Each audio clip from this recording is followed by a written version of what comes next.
Hi guys, ನಾನ್ ಯಾಕೆ ಇವತ್ತು excite ಆಗಿದ್ದೀನಿ ಅಂತ ಗೊತ್ತಾ ನಿಮ್ಗೆ? ನಾನು ಆರ್ಡರ್ ಮಾಡಿರೋಂತ ಒಂದು ಪ್ರಾಡಕ್ಟ್ ಇವತ್ತು ನನ್ನ ಕೈಗೆ ಸಿಗ್ತಾ ಇದೆ. ಮತ್ತೆ ಆ ಪ್ರಾಡಕ್ಟ್ ನಾನು ಎಲ್ಲಿ ತಗೊಂಡೆ ಏನು ಎಲ್ಲದನ್ನ ಹೇಳ್ತಾ ಹೋಗ್ತೀನಿ, ಬನ್ನಿ. ಗೈಸ್, ನಾ ಈ ಪ್ರಾಡಕ್ಟ್ ನ ಆರ್ಡರ್ ಮಾಡಿದ್ದು ಶ್ರೀಕಿ ಶಾಪ್ ವೆಬ್ಸೈಟ್ ಅಲ್ಲಿ. ಇವ್ರದ್ದು ವೆಬ್ಸೈಟ್ ಅಷ್ಟೇ ಅಲ್ಲ, ಪ್ಲೇ ಸ್ಟೋರ್ ಅಲ್ಲಿ ಆಪ್ ಕೂಡ ಅವೈಲೇಬಲ್ ಇದೆ. ಇವ್ರ ಹತ್ರ ಹಲವಾರು ತರಹದ ಯೂನಿಕ್ ಗ್ಯಾಜೆಟ್ಸ್ ಗಳು ಸಿಗ್ತವೆ. ನಾನು ಆರ್ಡರ್ ಮಾಡಿದ್ದು ಮಿನಿ ಪ್ರಿಂಟರ್ ಅಂತ ಹೇಳಿ. ಇದು ಎಷ್ಟು ಯೂನಿಕ್ ಆಗಿದೆ ಅಂತ ಅಂದ್ರೆ inkless printing, photo printing, text printing, sketch printing, label printing ನ ಮಾಡ್ತಾ ಹೋಗಬಹುದು. ಬಾಕ್ಸ್ ನ ಓಪನ್ ಮಾಡ್ತಿದ್ದಂಗೆ ನಮಗೆ ಒಂದು user manual, type C charger cable ಮತ್ತೆ ಮೇನ್ ಆಗಿ ನಮ್ಮ ಪ್ರಾಡಕ್ಟ್ ನೋಡೋದಕ್ಕೆ ಸಿಗುತ್ತೆ. ನಿಮ್ಮ ಫೋಟೋಸ್ ನ ಪ್ರಿಂಟ್ ಮಾಡೋದಕ್ಕೋಸ್ಕರ ನೀವು ಐ ಪ್ರಿಂಟ್ ಅಂತ ಅಪ್ಲಿಕೇಶನ್ ನ ಡೌನ್ಲೋಡ್ ಮಾಡ್ಕೊಬೇಕಾಗತ್ತೆ. ಈಸಿಯಾಗಿ ಬ್ಲೂಟೂತ್ ಇಂದ ಕನೆಕ್ಟ್ ಕೂಡ ಆಗುತ್ತೆ. ರೋಲ್ ಖಾಲಿ ಆಗುತ್ತೆ ಅಂತ ತಲೆ ಕೆಡಿಸ್ಕೊಂಬೇಡಿ, ಶಾಪ್ ಗಳಲ್ಲಿ 10 ರೂಪೀಸ್ಗೆ ಸಿಕ್ಬಿಡುತ್ತೆ.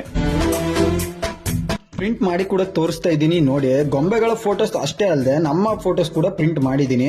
ನೀವೇನಾದ್ರೂ ಡಾಕ್ಯುಮೆಂಟ್ ಗಳನ್ನ ಪ್ರಿಂಟ್ ಮಾಡ್ಕೊಂತೀರಾ ಅಂದ್ರೆ ಮಾಡ್ಕೊಬಹುದು, ಅದಕ್ಕೆ ಕೂಡ ಇದು ಸೂಕ್ತವಾಗಿದೆ. ಮತ್ತೆ ತಡ ಮಾಡ್ತಿದ್ದೀರಾ ಗೈಸ್, ಈಗಲೇ ಶ್ರೀಕಿ ಶಾಪ್ ಆಪ್ ನ ಡೌನ್ಲೋಡ್ ಮಾಡಿ ಮತ್ತೆ ನೀವು ಕೂಡ ಯೂನಿಕ್ ಪ್ರಾಡಕ್ಟ್ಸ್ ಗಳನ್ನ ಬೈ ಮಾಡಿ. ಧನ್ಯವಾದಗಳು.